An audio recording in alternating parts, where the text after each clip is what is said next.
You just saw 6th Avenue. The floats are all blown up at this point, and they're going to hopefully march south into Midtown Manhattan. Hopefully. As long as the winds are not too. I mean, the winds are really bad right now. I know. Every meteorologist has been saying you're kind of right on that line of are they going to go? Are they not? Because you got to hold those things, and you got people down there trying to control them.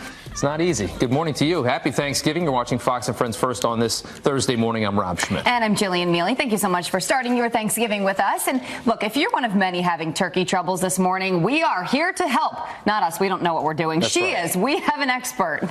All morning long, we're going to be answering your questions, such as, can you cook a turkey with a cigarette lighter? What? Send us an email, or you can post on all our social media pages, and we'll get you the answers that you need just in time to set the dinner table. Well, these things that come to your mind, I don't even know how they come to your mind. Okay. I think it takes about 4 days. But first, we do begin with a Fox News alert, and a new plan could force migrant caravan members to stay in Mexico until their asylum cases are processed. Garrett Tenney is live in Washington as the president fires back at some who are trying to halt his agenda. Hey, Garrett. Jillian and Rob, good morning to you. This new plan is reportedly called Remain in Mexico. And according to the Washington Post, asylum seekers will no longer be allowed to enter the country and stay here while their claims move through the immigration courts. Instead, they'll have to wait in Mexico unless they can prove they have a reasonable fear of persecution there.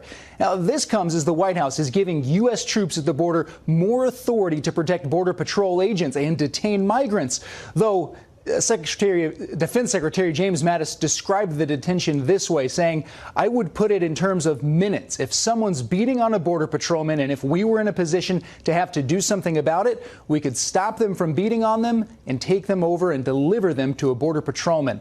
This week, President Trump went after a federal judge for ruling against his new asylum rules, which banned anyone caught crossing the border illegally, referring to him as an Obama judge.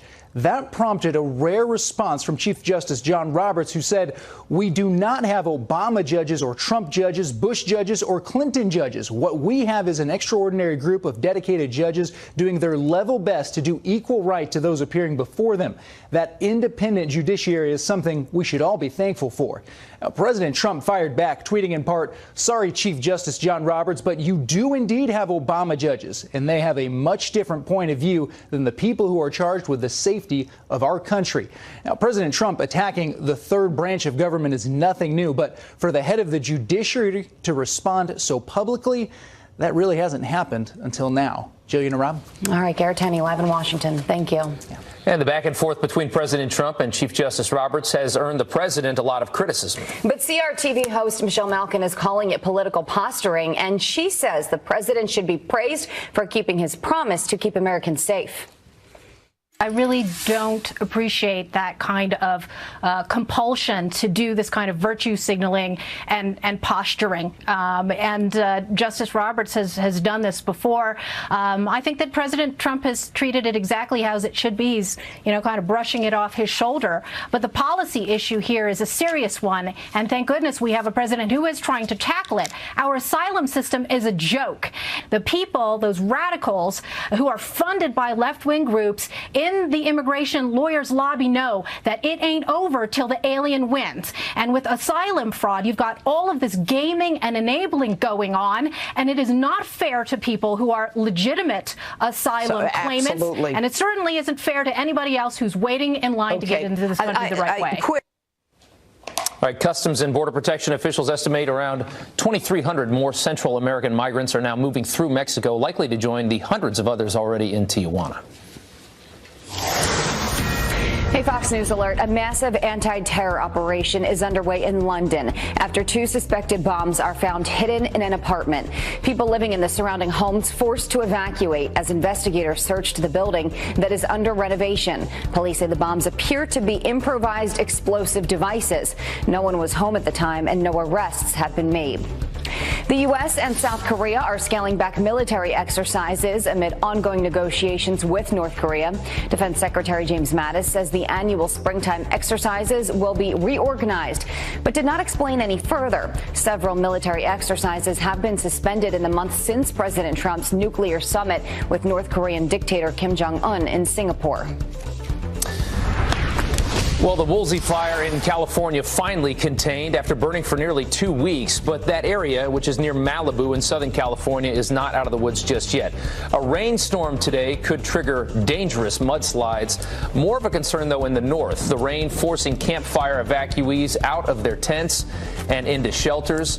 This wet weather, it could be a lot of rain, could also complicate search efforts around the state. 86 people confirmed dead in the California wildfires, 700 still unaccounted for. And that rain could be trouble. Today, President Trump will speak with American heroes, sacrificing their Thanksgivings with their families to serve this country.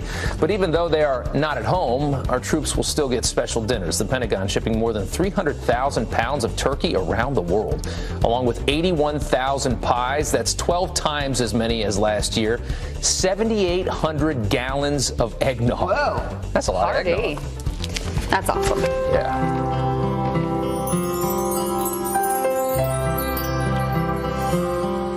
And we are just hours away from Macy's Thanksgiving Day Parade right here in New York. Police really stepping up security and unleashing a brand new safety strategy. Matt Finn joins us live with more on the tight security right outside. Hey, Matt. Good morning, guys. Well, Macy's Thanksgiving Parade kicks off at 9 a.m. right here in Manhattan. 3.5 million people are expected, and security is going to be ultra tight. Right now, police barricades are up. Thousands of uniformed and undercover officers are preparing to mix with crowds and performers.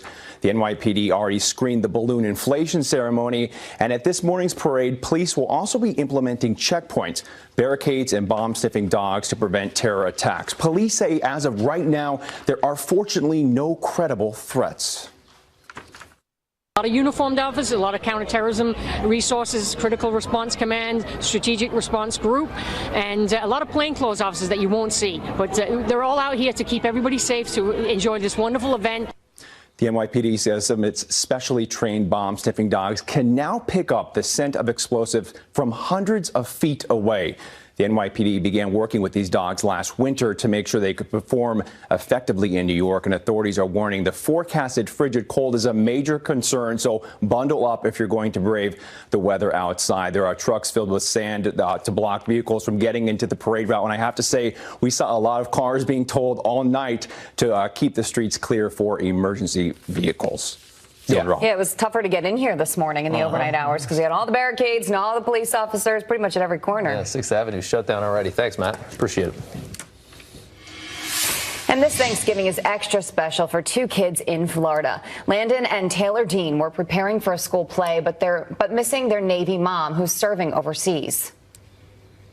Dear Mommy, thank you for fighting for America and protecting people in North America. That's cute. What they did not know is that Mommy was waiting backstage. Sailor Holly Dean returning home from a 6-month deployment, hugging her 2 kids. Were you surprised? Yes, like infinity% surprised. All the way over the earth. Oh, that's a cute kid. Dean says she is excited to be home for the holiday, as you might expect. Great to have some time with the family. So great. Yeah, Gotta love that. It is 9 minutes after the hour. President Trump spending Thanksgiving in Florida, but is set to face several high-stakes political and policy decisions when he returns to Washington. From the Russia probe to immigration, Kayleigh McEnany is live next, breaking down the key issues set to take center stage. And do you use Amazon? Most of us do in one way or another. Your information could be in the hands of hackers. No. They had a data breach just hours before Black Friday. But first, we asked you what you are thankful for on this Thanksgiving, and your responses came flooding in. Kathy, grateful for her loved ones, for her family, Ashley, Kellyanne, Natalie, and Lee. Beautiful. Patricia is thankful her husband was able to get special leave to attend their son's wedding. Wow. Congrats. He'll be returning to a long presidential to-do list. Yeah, a lot of things to take care of. Here to break down some of the biggest issues on his plate after the holiday is RNC spokeswoman Kayleigh McEnany. Kayleigh, thanks for coming on your Thanksgiving Day. We appreciate it. Happy Thanksgiving, Kayleigh. Yeah, of course. Hey guys, happy Thanksgiving to you both. Yeah, so let's start with Russia. Answered a lot of questions this week. The special counsel has the answers. Some Republicans think this thing's about over. What do you think?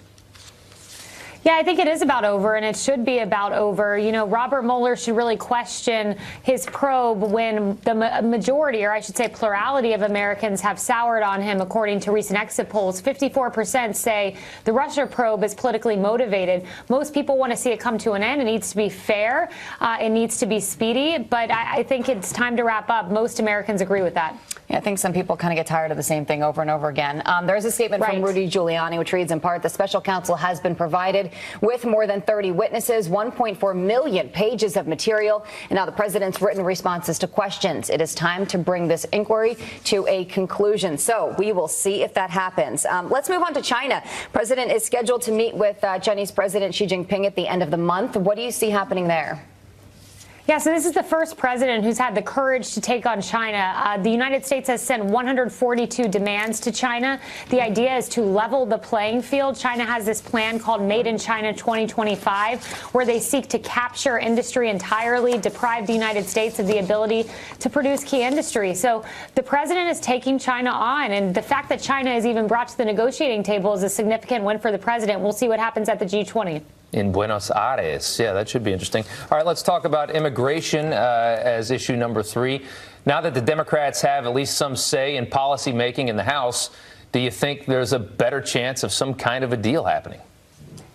Look, I hope so, but this is up to the Democrats. This president extended a compromise plan to the Democrats. He said, hey, if you give me the border wall, I will give you a path to legalization for DACA citizens, or DACA recipients, I should say.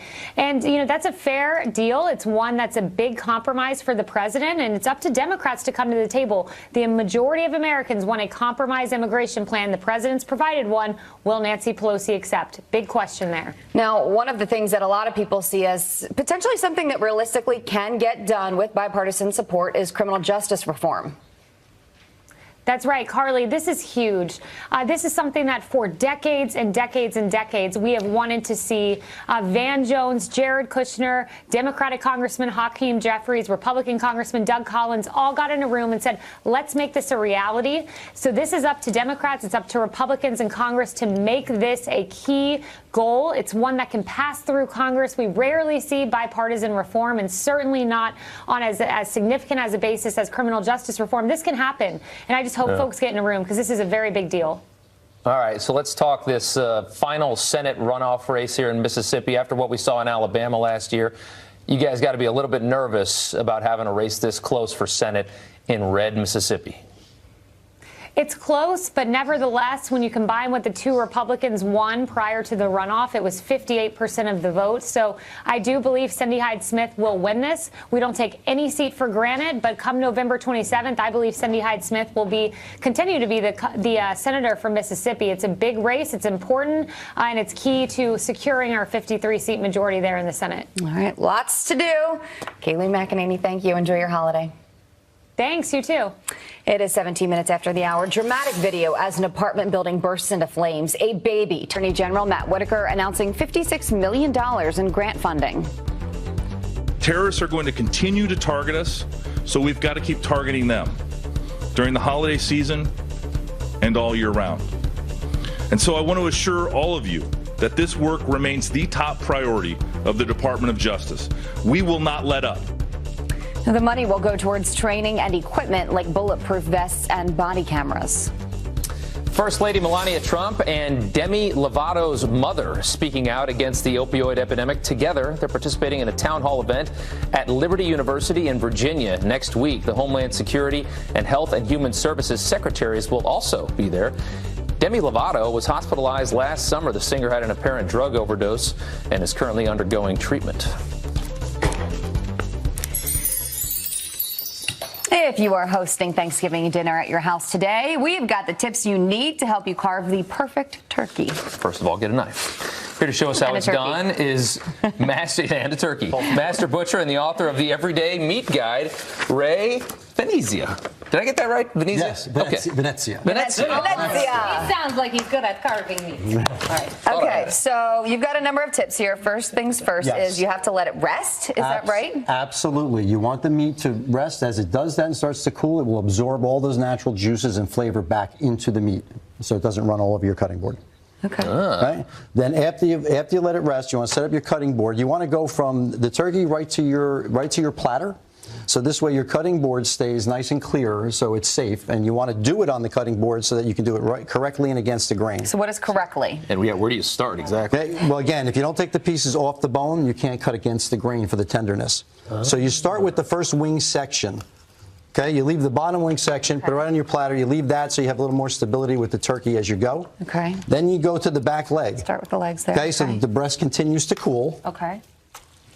After that, you want to separate. You want to separate.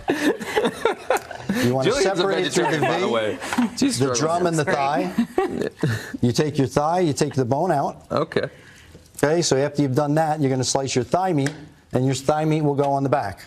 Okay. After you've done that, you want to come just underneath the top of the breastbone with your knife, just the tip of it, and you want to run it along there so that you open up the breast. You also know it's cool enough when you can still touch it with your hand, because you don't want to pierce it with a fork, because again, you're letting more of the natural juice and flavor out of the turkey. Okay. What's the most common mistake people make?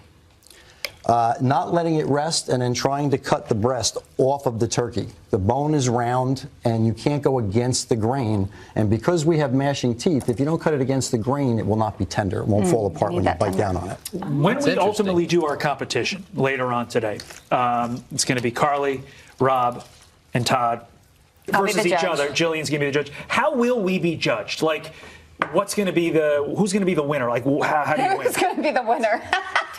Great question. Well thought out. To be honest, in my world, the winner is when you take it off in those whole pieces, you also get more out of the turkey. Okay. So when you can do that, you're not only going to be able to slice it correctly, you're going to get more from the bird. So I'm going to look to see how those nice pieces come out, if you get those nice big pieces off. Quality of cut, not how much we've destroyed. Yes. Like where we interview world leaders and people, and I mess up a question about how you carve a turkey and how people are going to be judged. Yeah, you take the wing, you take the. I mean, we're getting into the weeds here, guys. Yeah. You pull the breast off, and then you got to cut. Then you're going to slice it against the grain. Okay. Which is against the way you see lines in the meat. Okay. It's against that, and then this way it comes apart like that. We're going to slice some of these bad boys up later in the show. You can't do that if you look. You can't do that when it's on there. Yeah. And this bone is curved. Right. You got to get it off. You place it on the cutting board. Now you can the slice it right safe there. and correctly, and it's nice and tender. Hope you guys were all taking notes. Yeah, we're ready to go. Jillian's going to judge us. And that's it. 26 minutes after the hour, we're ready for our turkeys. A community asking for answers after a family of 4 is killed and their mansion is torched. This is a bizarre story. The family member that is now facing charges. And millions bracing for the coldest Thanksgiving in over a century. We are talking bone-chilling temperatures packed with strong winds that could ground the Macy's Thanksgiving parade floats. Adam Klotz, live in New York City, out in the cold. We threw him all the way out there and said, stand out there all day. He's got the frigid forecast. Freezing his butt off, I can tell. But first, more Thanksgiving pictures from our viewers. This is Dad, my brothers. We've got Debbie and Tyler, and I love them all. Where is that picture taken? Ocean City, New Jersey. Ocean City, New Jersey. Yes. On warmer times. Look at that. This also from a warmer day. Aww. Those are my parents. They live in Indiana. I think they're probably up because I think they got to fly to D.C. today, where I'm going to meet them for Thanksgiving with the family. Nice. In about a day. I'm sure they're very proud of you. Let's hope. But we can't be sure. No one is sure. Millions of people braving the cold, and it is very cold here, for the 92nd annual Macy's Thanksgiving Day Parade, and gusty winds are threatening to ground today's star attractions. Meteorologist Adam Klotz, a star on his own, is live in New York City's Upper West Side, where the parade is set to kick off in just a few hours. Will the balloons go? Will they fly? That's what everyone wants to know, Adam. Jillian, Rob, it's really going to come down to a game time decision when you start talking about will these balloons fly, won't they fly? But the temperatures, it is frigid out here. If we top off at 26 degrees, which is what is forecasted, that'll make it the second coldest Thanksgiving we've ever seen. Now, talking about those giant balloons, there's 16 of them. The NYPD has set up devices all along the parade route, and if winds hit a particular level, that would be a sustained wind of 23 miles an hour, a gust of 34 miles an hour. It's going to be required required that those balloons come down. In 2005, the large M&M balloon caught a big gust of wind and it hurt 2 spectators. That's something you don't want to see repeated happening again this year, so that's something that's going to be monitored closely. If we can take a look at the weather maps, we've been right up around those wind gusts already through the overnight hours, and it's going to be something that's going to have to be continued to be watched. Current wind gusts across the Northeast, you're looking at spots getting up wind gusts of 30 in Boston. LaGuardia, though, currently a wind gust of 26 miles an hour, so that's not strong enough you'd have to take down these balloons, but it's getting close enough that you'd have to pay attention. Now, when you talk about the wind, the other thing you notice, the wind plus these very cold temperatures, that's when you get a feels like temperature. Feels like 10 degrees currently in New York City, 0 degrees in Boston. I'll show you something for folks to be thankful for. Not everybody is standing where I'm standing. Look at some of these temperatures across the country. 61 degrees today in Kansas City. So maybe people in Kansas City have something to be thankful for. But out here, guys, it is going to be very cold, but we're hopeful that those winds stay calm enough that some of these balloons that are behind me are going to be able to take off here in the next couple of hours. Yeah, that's still a cool scene there on the Upper West Side when they blow those up. It's always a fun morning. Hopefully everything goes off without a hitch, Adam. Thank you so much. All right, this is a very scary story here and a mystery surrounding a deadly mansion fire deepens in New Jersey. Police finding Keith Canero shot dead right outside of his burning home. The bodies of his wife and 2 kids found inside. Miles away, police arresting Keith's brother, Paul Canero. Now, he is accused of setting his own home on fire with his family inside. His wife and kids, though, got out safe. The deaths being investigated as homicides. The brother has not been named as a suspect at this point, but we'll see what happens. Wow, disturbing story. Yeah. Well, the jury in the case of a murdered New York jogger wanted more time to deliberate. A juror tells the New York Post they were not all in agreement when a 4-woman sent a note to the judge ending the case in a mistrial. Chanel Lewis is accused of murdering Karina Vetrono while she was jogging in 2016. A retrial is expected next year. Attorney Michael Avenatti will not face felony charges after being arrested for domestic violence. He could still face a misdemeanor. The victim in that case has not been identified, but actress, what is her name, Marlee Manuti? Is that right, Rob? Marlee Manuti. Yep, recently filed a restraining order against Avenatti, claiming he physically hurt her. Avenatti denies all accusations. All right, a Good Samaritan, this is a great story, races into action to catch a baby thrown from a burning building. Stop what you're doing and check this out for a second.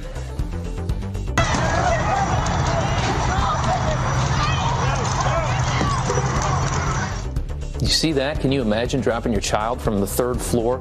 The baby's desperate parents punching out a window, tossing the baby as their Dallas home filled with fire and smoke. I told her, just drop out, I'm going to catch the baby. So she finally trusted me and she dropped the baby and I ribbon caught the baby. Great catch, man. The cause of the fire under investigation. Nobody was killed. That man is a hero. The oldest American Pearl Harbor survivor has died. Ray Chavez passing away in his sleep at his home in San Diego. He was a Navy quartermaster in Hawaii when Japan launched its attack in 1941. President Trump just met with Chavez on Memorial Day. The White House tweeting, quote, "We were honored to host him at the White House earlier this year. Thank you for your service to our great nation, Ray." Chavez was 106 years old. What a story. Wow. All right, just in time for Thanksgiving, the world's largest can of cranberry sauce arrives in New York City. People cracking it open at Ripley's, believe it or not, tourist attraction there in Times Square. The Ocean Spray Jelly is made with 57,000 cranberries and could serve over 3,000 people. And we asked you, what kind of cranberry sauce do you prefer? This is always a debate every year. Are you hashtag Team Canned or hashtag Team Fresh? Jimmy on Facebook says, hashtag Team Canned all day, every day. How can you want anything out of a can instead of fresh? I don't get it. Well, this viewer a viewer on agrees with you. Instagram says Team Fresh. There you go, my Rosebud Garden. And Lisa on Facebook says, I will eat both, but family loves the canned. Every year. That debate's never going to end. Ever. Sure, you probably got more sugar in the can. That's probably why people like it more. I would suspect. Okay. All right, 36 minutes after the hour. Don't let your Thanksgiving turkey burn down your house. What not to do if you're going to deep fry. Plus, if you're hitting the road to Grandma's house this morning. This is why you have to defrost it first.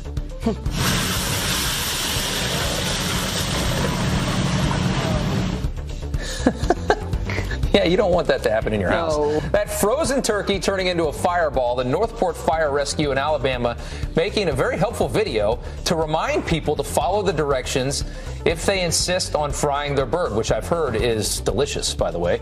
They suggest using oilless fryers, an oilless fryer. All right. Cool. I don't cook turkey. I don't know. I don't either. The holiday rush is on. A record number of Americans expected to travel this Thanksgiving.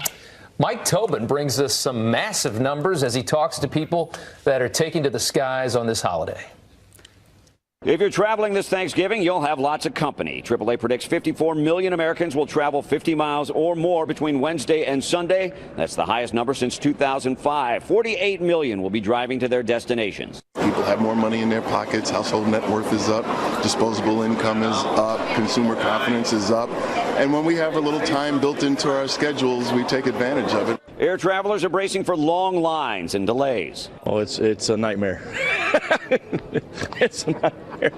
All the people that don't know how to travel are here today. It's honestly kind of hectic. You never know if you're going to get delayed or not, but, we're going to try our best. But most say it's worth all the headaches to make it home for Thanksgiving dinner with family. Yeah, I love to eat. I want turkey and mashed potatoes. I want it all. And my yams. Everybody eats my yams. TSA officials in Chicago say they're ready for the Thanksgiving rush, and they're urging passengers to get to the airport early. We recommend that you arrive at least 2 hours before your flight. We're going to have additional hours. We're going to have all lanes operational. Officials anticipate more than 2 million people will travel through Chicago's O'Hare and Midway airports alone, and Sunday is expected to be the biggest day. At Chicago's O'Hare Airport, Mike Tobin, Fox News.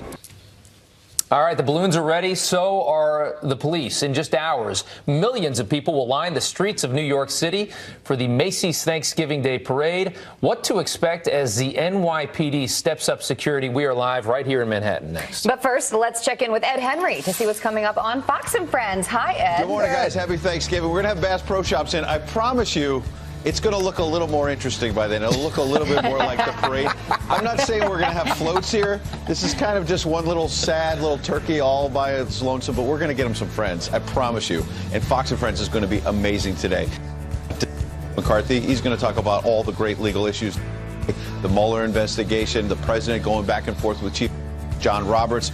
We also have Corey Lewandowski, the president's former campaign manager, coming out shortly. And then Charlie Kirk is going to be here as well, talking about the big political issues of the day. So we're going to have a little fun. We're going to talk politics, guys. And we're going to get a better set, and we're going to get you